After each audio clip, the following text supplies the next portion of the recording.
इन पे जुल्म के फंदे लगाए जाते हैं, जख्म देके इनके दर्द भरे अल्फाज सजाए जाते हैं।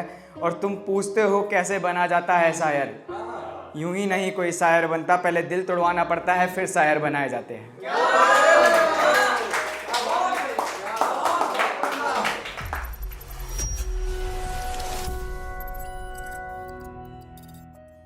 तो जब वो छोड़ के जा रही थी, उसने मेरे से बोला कि अब भुला दो मुझे। तो उस पर मेरी एक शायरी थी कि तुझे भुलाने की जिद में कोई सहारा ढूंढ रहा हूँ, जैसे समुंदर में किनारा ढूंढ रहा हूँ।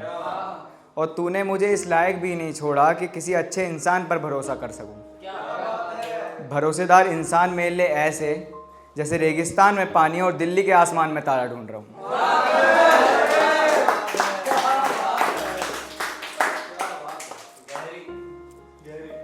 तो लड़की छोड़ के जाती है तो ज़्यादातर यही बहाने होते हैं, या तो करियर या फिर घर वालों के। तो उस पर मेरी एक शायरी थी कि क्या सही बहाना बनाया उसने, घर वालों का ना मानना बताया उसने। क्या सही बहाना बनाया उसने, घर वालों का ना मानना बताया उसने। अब ये जो नया लड़का है इसके बारे में तेरे घर वाले जान गए क्या। अब ये जो नया लड़का है इसके बारे में तेरे घर वाले जान गए क्या।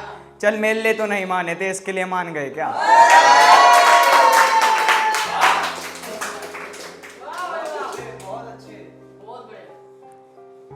और मेरा रिलेशनशिप जो था वो 4-5 महीने का था, लेकिन अटैचमेंट जैसे मतलब अब 1 साल हो गया और 1 साल के बाद भी मूव ऑन नहीं हो पाया। लोग यही बोलते हैं कि 4-5 महीने का रिलेशन था, इतना टाइम कैसे लगा दिया मूव ऑन होने में।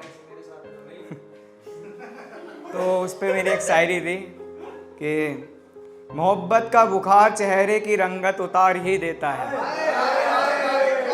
मोहब्बत का बुखार चेहरे की रंगत उतार ही देता है। और लोग कहते हैं तेरा 4-5 महीने का ही तो था, 1 साल बाद भी नहीं बुला पाया। तो मेरे यारो जहर कम हो या थोड़ा, जान से मार ही देता है।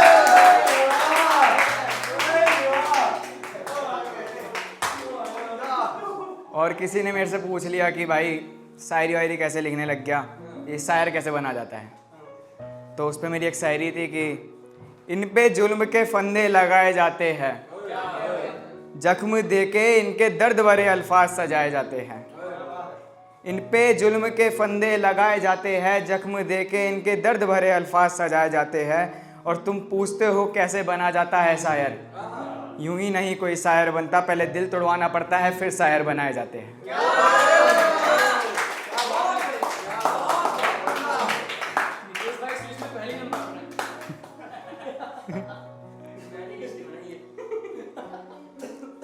और सुना है वो अपनी शादी में हमें बुलाने वाले हैं, हम भी उनकी शादी में खूब नाचने वाले हैं। कोई पूछेगा कि लड़की वालों की तरफ से हो या लड़के वालों की तरफ से, हम शौक से कहेंगे जो ये सामने दुल्हन के लिबास में बैठी है ना, हम इनके चाहने वाले।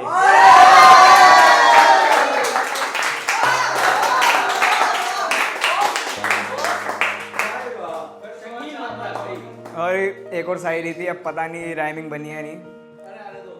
अपने बच्चों से जब मिलवाएगी मुझे तो उन्हें बता देना कि मैं उनका क्या लगता हूँ। अपने बच्चों से जब मिलवाओगी मुझे तो उन्हें बता देना मैं उनका क्या लगता हूँ, क्योंकि मुझसे पूछेंगे तो मैं तो कह दूंगा मैं इनका बाप पुराना लगता हूँ।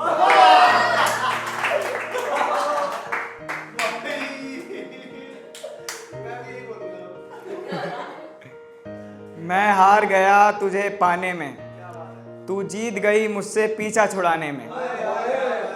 मैं हार गया तुझे पाने में, तू जीत गई मुझसे पीछा छुड़ाने में। कल महफिल में सब तुझे गलत बता रहे थे, मैंने कसर नहीं छोड़ी तुझे सही बताने में।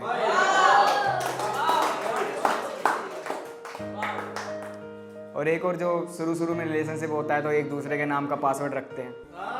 तो उस पर मेरी एक शायरी थी कि जो कभी मेरे नाम का पासवर्ड रखा करती थी, आज उसे नफरत है मेरे नाम के एतबार से। जो कभी मेरे नाम का पासवर्ड रखा करती थी, आज उसे एतबार है मेरे नाम के एतबार से। आज उसे नफरत है मेरे नाम के एतबार से, और दोस्त कहते थे 2 दिन हुए हैं, शाम तक आ जाएगा मैसेज। 1 साल बीत गया उस शाम के इंतजार से।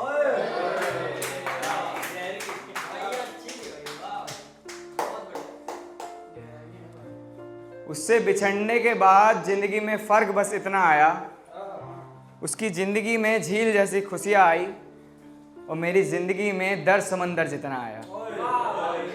और एक और शायरी थी कि इंसान डिप्रेशन में एकदम मतलब बुढ़ापे की हालत में चले जाता है कि जैसे कल ही मर जाए, ऐसा कुछ होता है ना भैया। तो उस पर मेरी एक शायरी थी कि मेरे नरम दिल को पत्थर करके गए हो, जिंदगी को मौत से भी बदतर करके गए हो। मेरे नरम दिल को पत्थर करके गए हो, जिंदगी को मौत से भी बदतर करके गए हो। और सुना है मैंने बुढ़ापे में मौत नज़दीक होती है, सुना है मैंने बुढ़ापे में मौत नज़दीक होती है। मेरी इस 18 की उम्र को तुम बुढ़ापे की 75 करके गए।